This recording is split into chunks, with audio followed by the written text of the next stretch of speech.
Assalamualaikum warahmatullahi wabarakatuh. Apa khabar murid-murid semua? Sekali lagi bertemu dengan saya dalam sesi mengulang kaji ataupun sesi menambah ilmu ataupun sesi memperingati, sama-sama ingat memperingati antara satu sama lain dalam kelas Cikgu Idri Pendidikan Islam tahun 6. Kali ini kita akan bercakap berkenaan dengan sifat kalam Allah Subhanahu wa taala. Cikgu cuba ringkaskan perbincangan kita pada hari ini sekadar kita mengingatkan diri kita kembali apa yang dipelajari dalam Pendidikan Islam tahun 6. Baik, sifat kalam. Sifat kalam ini adalah merupakan sifat Allah Subhanahu wa taala. Baik, kalamullah. Kalamullah itu apa? Kalam itu bermaksud kata-kata. Kata-kata siapa? Kata-kata Allah Subhanahu wa taala. Baik, kalamullah merujuk kepada Al-Quran.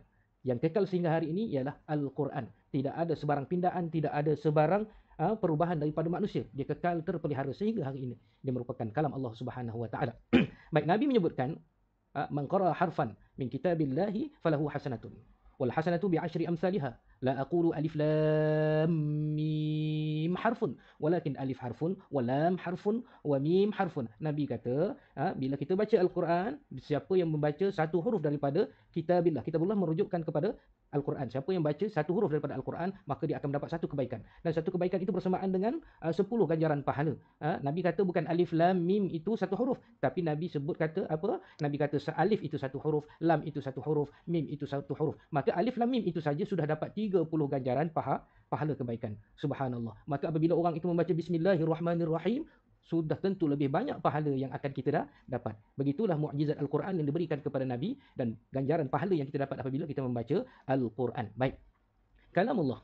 Kalamullah ini, kenapa benda ini istimewa? Kenapa dia sangat istimewa? Kenapa sangat istimewa membaca Al-Quran ini? Kerana ia adalah merupakan kalam Allah Subhanahu wa taala. Baik, murid-murid boleh lihat buku teks muka surat 83.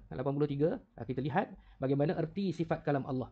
Kita sebagai orang Islam wajib beriman. Bila kita mengakui bahawa kita beriman dengan Allah, maka kita wajib beriman dengan sifat kalam Allah. Allah Subhanahu wa taala ini maha berkata-kata. Allah Subhanahu wa taala ini maha berkata-kata, tidak ada satu kata-kata yang lebih hebat daripada Allah Subhanahu wa taala. Cuma bezanya apa? Manusia makhluk memerlukan kepada sesuatu untuk berbicara, untuk bercakap. Kita perlu ada mulut, kita perlu ada lidah, kita perlu ada suara untuk kita berkata-kata. Kalau orang tu nampak? Orang panggil cakap ke? Tak. Kalau orang tu dia buat cakap ke?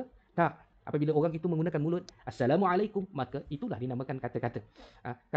Kata-kata Allah Subhanahu wa taala ini tak boleh disamakan sama sekali dengan manusia. Tak boleh sama dengan makhluk, tak boleh sama dengan manusia, tak sama. Bagaimana Allah berkata-kata? Allah tak memerlukan kepada sebarang perantaraan, sebarang alat, sebarang bantuan. Allah boleh berkata direct. Okey. Dan apabila kita lihat kata-kata Allah Subhanahu wa taala Al-Quran ini, sebab itu Al-Quran apabila ada orang yang cuba nak buat ayat-ayat suci seperti ayat-ayat Al-Quran, cuba nak buat ayat tiru gaya bahasa Al-Quran, dia tak boleh nak buat. Kita akan nampak cacat tu orang yang pakar tentang bahasa kata tak sama, kan? Maksudnya apabila orang Arab sendiri yang mahir tentang bahasa Arab, apabila mereka mendengar kalimah daripada ayat Al-Quran, kata-kata daripada Allah Subhanahu wa taala, mereka terpegun. Sehingga apa? Sehingga Abu Jahal sendiri pun antara orang yang suka mendengar Nabi SAW membacakan Al-Quran. Abu Jahal sendiri pun suka curi dengar bacaan Al-Quran. Kenapa? Kerana bacaan Al-Quran ini sungguh indah, sungguh indah. Maka benda ini bukan datang daripada manusia biasa, dia datang daripada Allah Subhanahu wa taala. Sebab itu tidak ada tandingan, siapa pun tak boleh tanding. Menunjukkan bahawa apa? Menunjukkan bahawa dia sangat istimewa. Ia adalah merupakan satu mukjizat yang tak boleh disangkal lagi. Baik. Apa dalilnya? Dalil buktinya apa? Allah Subhanahu wa taala menyebutkan di dalam Al-Quran, wa kallamallahu Musa taklima. Maksudnya apa? Daripada surah An-Nisa ayat 164, maksudnya dan Allah telah berkata-kata kepada Nabi Musa dengan kata-kata secara langsung, tidak ada perantaraan. Allah berkata-kata dengan Musa, Nabi Musa secara langsung, tak ada perantaraan. Kan? Dalil akli pula, bila kita fikir, nak cuba fikir dengan akal. Dalil akli maksudnya apa? Bila manusia ada akal untuk kita berfikir. Bila kita cuba nak berfikir, betul ke? Maka kita perlu berfikir begini, jika Allah tidak boleh berkata-kata, kalau kita kata Allah tak boleh bercakap, Allah tak boleh berkata-kata, Allah tak boleh berkata-kata, maka ia menunjukkan bahawa Allah itu ada kekurangan. Sedangkan sifat kekurangan itu adalah mustahil bagi Allah Subhanahu wa taala. Allah adalah sesempurna segalanya. Tidak ada satu benda pun yang kurang pada Allah Subhanahu wa taala. Manusia, kalau kita tengok manusia itu tak boleh nak bercakap, maka kita akan kurang. Kita kata dia cacat. Maksudnya kalau kita kata kita menidakkan sifat kalam Allah Subhanahu wa taala ini, maka kita juga menyatakan bahawa seumpama kita mengatakan bahawa Allah Subhanahu wa taala ini tidak sempurna. Bila kita mengatakan begitu, bagaimana kita ini tergolong dalam golongan yang beriman? Sudah tentu kita ini bukan orang yang beriman. Sebab itu kita perlu percaya dengan segala sifat kesempurnaan dan kemuliaan Allah Subhanahu wa taala. Pegang begini saja. Bagaimana nak mudah nak percaya? Bagaimana mudah untuk kita meyakini? Laisa kamitslihi syai'un. Allah ini tidak sama dengan segala sesuatu makhluk pun. Sebab itu kita tak boleh nak katakan sifat Allah ini sama macam sifat manusia, tak boleh. Allah itu maha agung, maha besar. Maha hebat, maha berkuasa. Kita tak boleh kata kuasa Allah ini lebih kurang macam kuasa raja. Tak boleh. Sebab apa? Allah itu Malikul Mulk, raja kepada segala raja, menguasai segala kerajaan. Allah itu maha pada segala-galanya. Bila kita faham begitu, maka betullah kita meletakkan Allah itu sebagai Tuhan. Kalau kita tidak sampai tahap begitu, maka kita masih lagi tidak meletakkan Allah itu sebagai Tuhan. Maka bila kita tidak meletakkan Allah sebagai Tuhan, sudah tentu kita tidak tergolong dalam golongan yang beriman. Apa maksud iman? Iman maksudnya percaya. Maka bila kita nak jadi orang beriman, kita kena percaya bahawa Allah Subhanahu Wa Taala ini maha berkata-kata. Baik. Kita cuba lihat. Dalam surat ini juga, dia ada menyebutkan sifat kalam Allah mengandungi suruhan, ada tegahan, ada pemberitahuan yang berupa wahyu kepada para rasulnya seperti Al-Quran, Taurat, Injil dan Zabur. Cuma hari ini kalau kita nak cari Taurat, Injil, Zabur tak ada. Kenapa? Semua itu Allah telah datangkan dengan mukjizat Al-Quran. Kalau orang kata ada Injil, ada Zabur, ada Taurat, tak ada kesahihan yang kita boleh kata betul. Sebab Taurat, Injil dan Zabur ini telah diubah oleh manusia, cuba ditipu oleh manusia.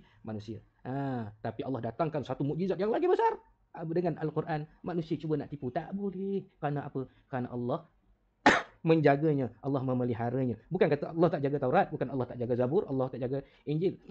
Tapi Allah biarkan mereka ini memilih kesesatan. Allah biarkan kesombongan mereka ini menenggelamkan diri mereka nanti ke dalam api neraka. Maka Allah datangkan Al-Quran. Allah datangkan Al-Quran sebagai mukjizat kepada Nabi Muhammad SAW yang tiada tandingan, yang melangkaui masa, yang melangkaui pemikiran manusia. Yang hari ini bila kita tengok Allah Subhanahu Wa Taala telah menyebutkan 1400 tahun dahulu melalui wahyu kepada Nabi, rupa-rupanya hari ini dah berlaku. Allahu Akbar, subhanallah.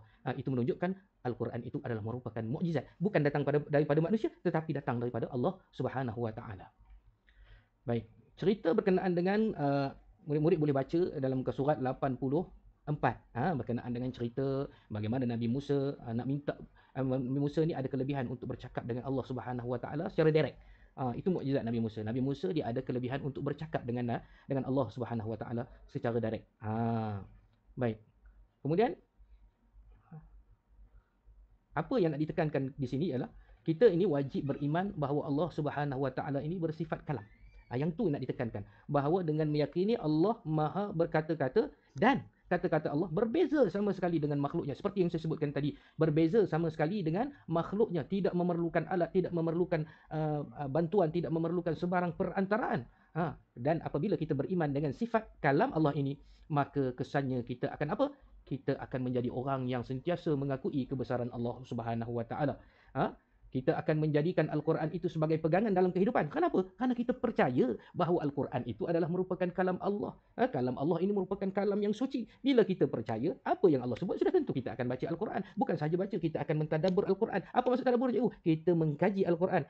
Kami kaji, kami baca, tapi kami tak faham. Kami faham macam ni. Sebab itu kena ada guru. Belajar melalui guru untuk memahami Al-Quran. Kemudian beramal dengan segala perintah Allah dan meninggalkan segala larangan. Allah melalui kalamnya ada tegahan, ada suruhan, ada larangan, ada peringatan. Maka segala peringatan, penegahan daripada Allah Subhanahu Wa Taala kita kena ikut. Supaya apa? Supaya kita dikasihi dan dirahmati. Jadi untuk itu saja sekadar peringatan untuk diri saya dan murid-murid sekalian, dan tuan-tuan dan puan-puan mungkin mendengar ataupun melihat video ini, sama-sama kita beriman dengan sifat kalam Allah. Kita yakin bahawa Allah Subhanahu Wa Taala itu maha berkata-kata. Bagaimana Allah berkata-kata? Laisa kamitslihi syai'un. Tak sama dengan segala sesuatu pun. Tak tahu macam mana? Macam mana kita tak tahu? Macam mana Allah berkata-kata? Tak tahu. Kenapa? Kenapa kita tak boleh nak fikir? Kerana itu adalah Allah Subhanahu Wa Taala. Itu adalah Tuhan. Dia tak sama macam manusia. Kalau sama, kau sama macam aku. Betul tak? Kan? Kan ada orang kata, apa nak takut dengan orang ni? Dia pun makan nasi, saya pun makan nasi, aku pun makan nasi, engkau makan nasi, aku makan nasi. Wah, kan kalau kita dengar dalam filem dia kata, apa nak takut? Dia makan nasi, kita makan nasi. Kan jadi masalah macam tu kalau kita kata, sama. Bila kita rasa sama saja, kita akan mula merendahkan. Sebab itu Allah itu tak sama langsung dengan makhluk, tak sama langsung dengan manusia. Sekadar itu saja, sehingga berjumpa lagi. Assalamualaikum warahmatullahi wabarakatuh.